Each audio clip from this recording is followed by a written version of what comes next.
Welcome to Chris Parkin Shooting Sports. Today I'm doing a review on the Element Optics Helix 6-24x50 first focal plane rifle scope. This one has milliradian adjustments on the turrets as well as a milliradian reticle, but it's also available in full minutes of angle compatibility where the reticle and turrets all match each other. I'm going to do a box test, show you how it works on target, show you how the adjustments work and prove the tracking capability of this scope. It's a scope I've used over the last 6 months on quite a few review rifles, both rimfire and centerfire, and a lot of air rifles, which give me more capability and more opportunity to use them and, let's say, abuse them and make sure these turrets are dialing consistently and reacting to what I think they should be from the dopes I've previously recorded. I'm also going to show you some footage filmed through the scope with a PARD 007S on the back, which, okay, isn't the perfect capability, but in terms of usability gives you that excellent second chance to look at what your shooting activities got up to and how you might learn from them in future. The scope is supplied with both flip-up lens covers and elasticated rubber ones to fit over the objective and ocular lenses, giving protection and use. It's a 30mm tube and plenty of space fore and after the saddle to space out for exact fit on your rifle and set the eye relief you need. It's long eye relief, it's 100mm, which means you've got maximum recoil capability for larger rifles. Elevation in milliradians is anti-clockwise for up, and there is also a zero stop capability which you can set up by removing this top cap. To count the number of turns you progress through, there's a vernier scale showed underneath the elevation turret here. Just dial back down to the zero stop to get back to where you started. Parallax control on the left side runs all the way down to 10 meters and all the way up to infinity. As well as extending rubber covers, you get flip-up caps for both lenses. If you take the rear one off, you'll see the fast focus eyepiece to allow your eye to focus clearly on the internal reticle. This compensates for the natural diopter variation of human eyesight. Once in position, it can be left well alone. You won't need to alter it again because it doesn't alter with magnification. Put the cap back on, careful not to twist it, and there you go, ready for use. An additional throw lever is supplied to make it faster and more easy to adjust magnification. You'll notice I've got the collar fitted here for a PARD 007S, and the parallel profile of the tube makes it easy to fit on a collar like this for added night vision. Fast focus eyepiece underneath is not restricted at all. When your scope is zeroed on target correctly at your chosen range, wherever it may lay like this, remove the top cap like that. Place this to one side and lift the cap off. To set the zero stop, use the supplied Allen key to slacken the 3 grub screws on the internal collar here. And then turn the collar clockwise until it touches the tooth here. If you want to set any negative travel, perhaps leave it about there and tension it like that. But if you want to stop back at absolute zero, click it to there clockwise. Nip these in place, they don't need to be swung on too hard.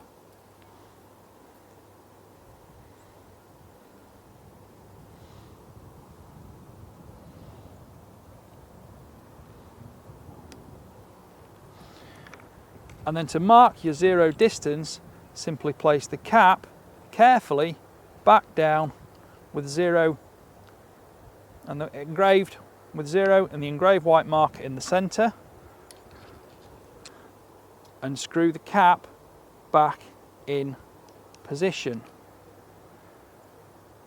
From now, you can dial vertically upwards as much as you like, using the underside vernier scale to count the number of turns with 6 milliradians per revolution, but when you want to go back to your original 0 point, all the way back clockwise, and it will stop back at 0.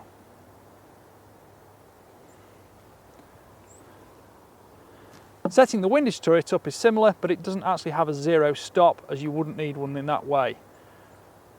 The windage dials 3 milliradians left and right of the centre position.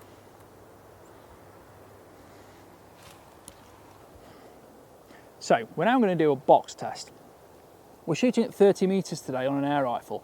Now it's quite breezy, so it's not going to necessarily be perfect, but what this gives us is an idea of the precision of the click values and also whether it's going to return to zero if we dial up, left, down, right, up again, and then back to the centre, and whether it returns back to the original zero. Now the range we're doing, which is 30 metres, I'm going to use a value of say 30 clicks. So I'm going to go 15 clicks up, 15 clicks left to start, then 30 clicks down, 30 clicks right, 30 clicks back up, and then we're going to go 15 clicks left and 15 clicks down, which should theoretically place the group back on the zero position. Now, this is prone to failure because it's a windy day, windy conditions, and it's not guaranteed to be perfect. But generally speaking, it gives you a very good idea of the repeat and back to zero capability of any optic at any range with any projectile within the limits of the rifle and the accuracy it's capable of. And of course the wind conditions. So be realistic, and you've got to expect the worst but hope for the best. So here goes nothing.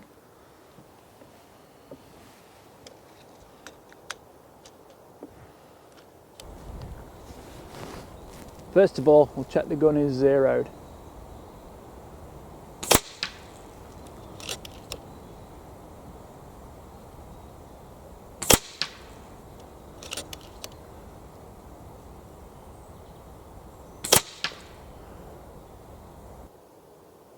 So it looks like it's shooting about a centimetre to 15 millimetres low. That doesn't particularly matter because what we're interested in is the dimensions of the square and on the values and return.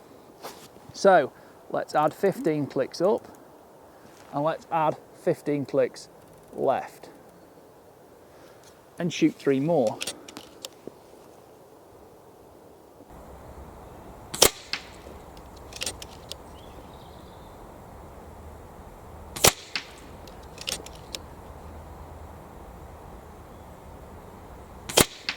Note the wind dropped completely for those 3 shots. So now we're going to go all 30 clicks down. So this should shoot a group low left.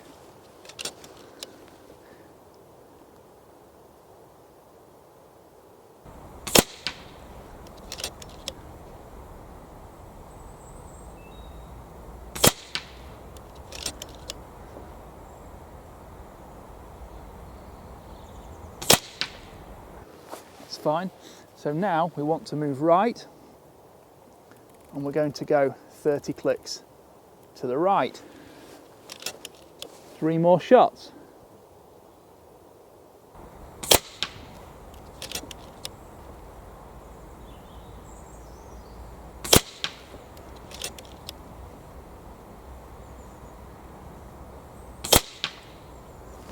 And now 30 clicks back up to complete the box.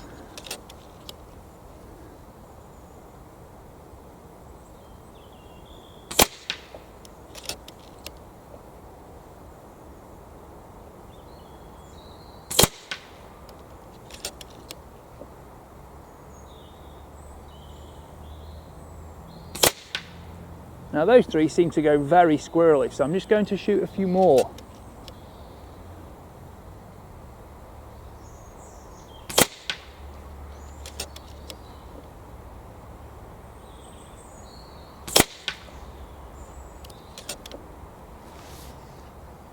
Reload the magazine now.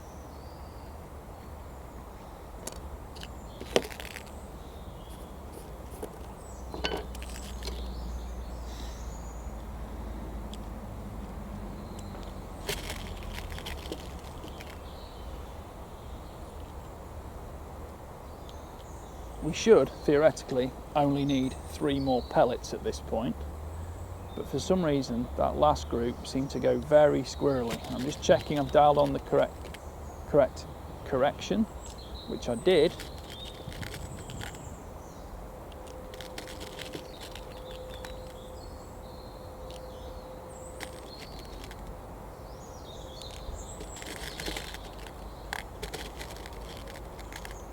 I'm watching the wind flag, which is mid-range between me and the target. I can see it actively with my left eye, trying my very best to minimise the length of this whole take, yet time it with dips in the wind variation.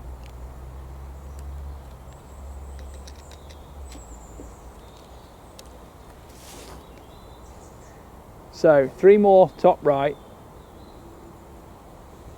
and back comes the wind.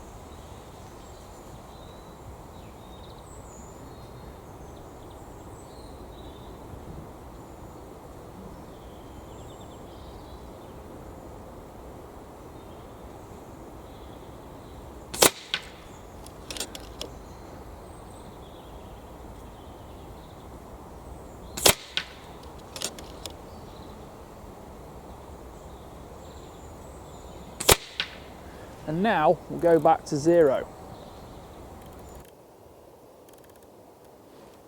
So we should be in the middle of the target. Again, just hold for the wind slightly.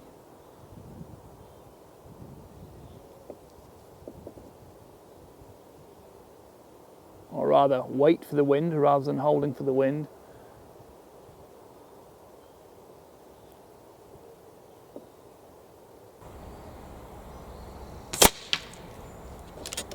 And are we back in the original group?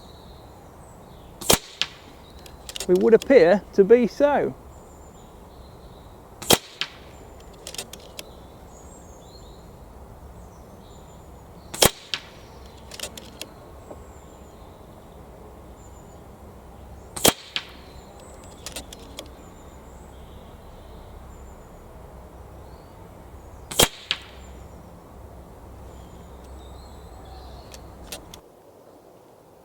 Magnification is 6 to 24 times with a 50mm objective lens to allow maximum daylight into the scope.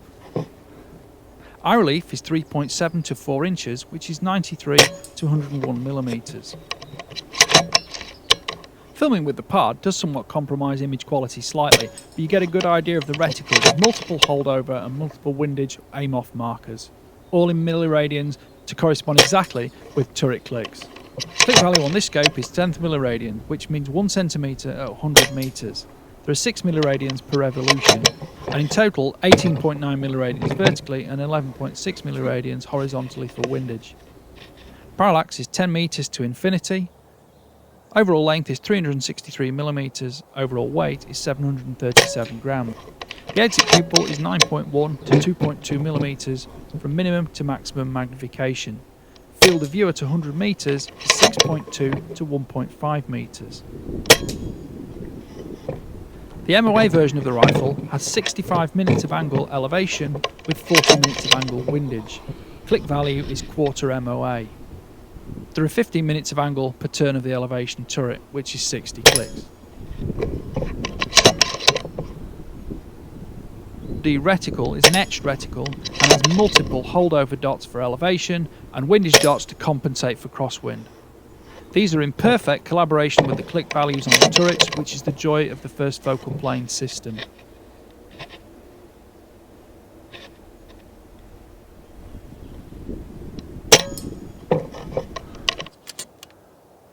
Element offer their platinum lifetime warranty, and the scope is waterproof, fog-proof, shock-proof and nitrogen purged.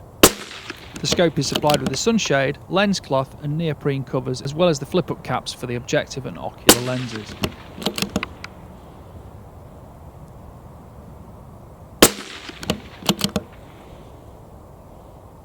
I've had no problems at all using the scope for dialing out to 200 metres and beyond. Elevation and windage corrections have worked correctly alongside previously confirmed elevation and windage data using the same rifles and ammunition.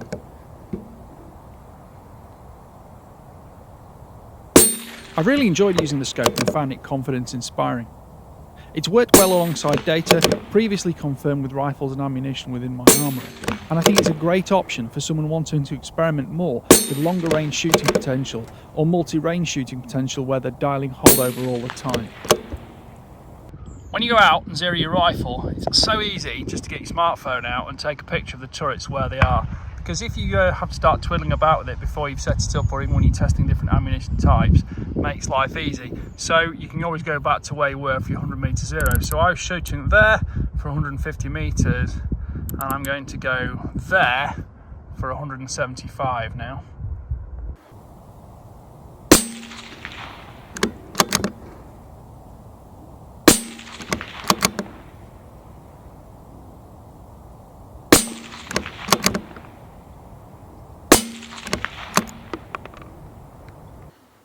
Well, I hope you've enjoyed that little review. Please like, please subscribe, and please comment. Put your comments below because your comments are what drives me to make more of these videos. Thank you for watching. Bye for now.